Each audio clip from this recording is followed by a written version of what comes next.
大家好，我是和尚，关注和尚健康不话科。咳嗽老不好，这一个方子一出手，咳嗽立马刹车。大家好，我是和尚今天就跟大家分享一个临床上常用的一种组合，那就是小柴胡汤合上止嗽散，专门呢对付哪些千言不愈的咳嗽。那首先呢，第一个先跟大家讲一个真实的案例。今年2月份，一位58岁的阿姨找到我，她呢已经被这个咳嗽折磨的半个月了咽喉疼痛痰呢又青又黄，吃了很多这些止咳的消炎的一些西药都不管用。那晚上呢咳得根本就睡不着除了这个咳嗽呢，她还有一阵冷一阵热，口苦没有胃口，睡不好，怕风怕冷等等这些症状。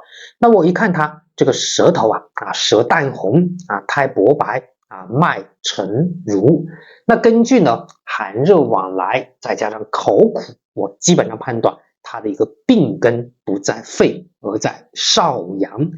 那第二个方面我们来解读一下原文，看一看这个少阳这个伤寒论96条它是怎么说的。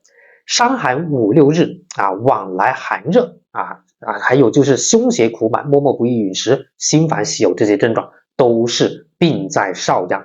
再加上呢这个口苦，那么基本上就断定小柴胡汤来去治疗了。它呢主要就是治疗这种忽冷忽热的寒热往来的。因为这个少阳就好像表里的门轴一样，连接着太阳跟阳明。这个枢机不利的时候，邪气在表准备出来就会恶寒，郁而化热准备进入到里面去就会发热就出现这种寒热往来的一个症状。那口苦呢就是郁火上炎，不想吃饭呢就是枢机不通，影响到了中焦。那心烦呢就是这种郁热扰了心神。那这一位阿姨的症状呢就跟刚刚提到的这个条文是非常的吻合的。好的，那第三个方面呢，我们来聊一聊它背后的病机。我们用人体的一个气机的运行来比作一个房子来去解释。那这个太阳呢就好像外墙一样负责抵御外邪不要让它入侵。那这个阿姨呢怕风怕冷，说明这个外墙已经漏风了。那这个少阳呢就好像门窗一样这个寒热往来，说明这个门窗的一个门轴卡住了。阳明呢就好像这个排风扇咳嗽，说明这个排风扇不转了。这个太阴呢就好像储物间这个阿姨没有胃口，脉沉如，说明这个储物间这个潮湿发霉，滋生了痰湿。那这个阿姨的情况呢就是门轴又卡住了，外墙又漏风，排风扇又不转了，储物间也发霉了。那这个咳嗽呢就是这个痰刺激这个肺引起的。那痰青黄呢，说明它这个湿有点化热了。那么治疗它的一个最关键的一个地方是什么？就是接下来跟大家讲的这个方剂。那我开的一个方呢，就是小柴胡汤合上止嗽散来去加减药味虽然多，但是层次非常分明。我跟大家讲一下它为什么层次分明，主要4路同调。那第一个呢就是修这个门轴。小柴胡汤第一那就是修门轴，用这个小柴胡汤的核心药物，也就是柴胡来去疏达这个少阳郁滞，黄芩来去清解郁热，一推一拉，让这个门轴灵活起来。党参能够扶助正气，半夏、生姜能够化痰降逆，大枣炙甘草能够甘温和中，给这个门轴上游补材料。那第二个呢就是补外强，用这个荆芥穗来去清宣散风，补一补这个外墙的一个漏风的这个洞。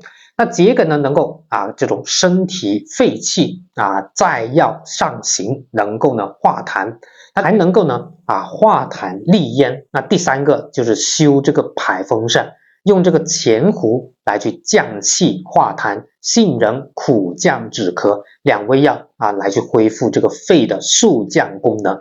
那第四个呢就是清理这个储物间，用陈皮理气燥湿，半夏化痰来去清掉这个痰湿，这一个咳嗽的一个根源。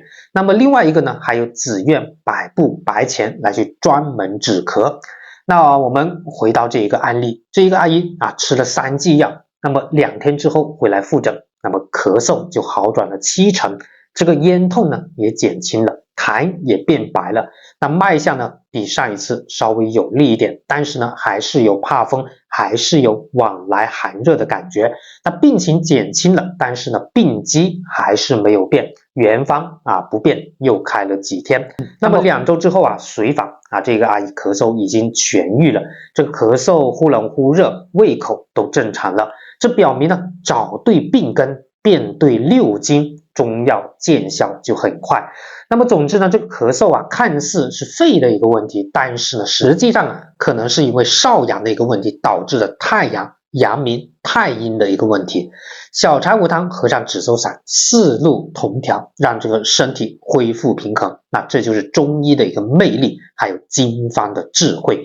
那么希望大家都能够在中医的智慧里面收获健康。当然呢，今天提的这一个方剂一定要在医生的指导下来去使用，而且呢一定要辨证准确并在少阳这才是这个一个咳嗽的一个主要的病根，抓住这个病根，运用好这一个方剂，才能够收获良效。好的，那今天就跟大家聊到这里，希望今天内容对大家有所帮助，也欢迎大家收藏、评论、转发。好的，关注黑生健康不挂科，我们下一期再见。